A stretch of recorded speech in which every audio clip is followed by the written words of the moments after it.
Hey Truman State, my name is Sarah Hicks and this is the Dog Pound, always brought to you by Hardee's. After watching The Concussion, starring Will Smith, I decided I would look into how our athletic trainers treat and diagnose concussions for our Truman State athletes.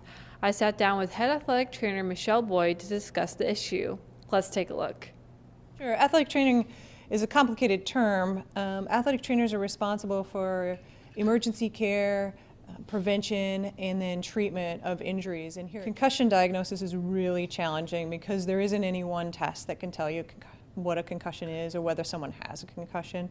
And so you have to go through a series of tests and try to see if they have any one of those symptoms. So we'll do a thorough history on them, see if they were hit in the head, ask them a series of symptoms, so anything from ringing in their ears to a headache to memory loss to emotional distress to difficulty sleeping. We'll ask them about all of those.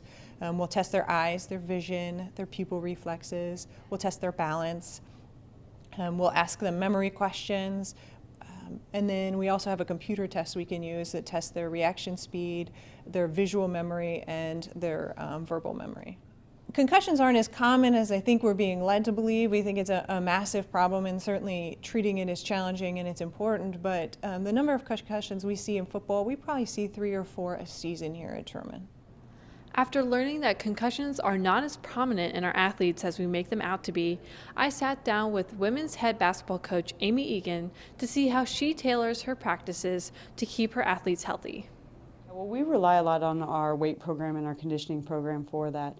And we talk about how important it is to, hopefully they've done it over the summer, but to really complete those things in preseason to stay healthy throughout the year. So we do rely a lot on that. When you get to this time of the year, you just don't practice as much. Sundays we lift and a little bit of a recovery day. We just do some individual skill work usually. Mondays we have off, and then Tuesdays you only practice about an hour and a half usually. So definitely a little lighter. Thanks for tuning in to this week's episode. As always, be sure to support your Bulldogs. As always, I am Sarah Hicks reporting for the Truman Media Network, and this has been the Dog Pound.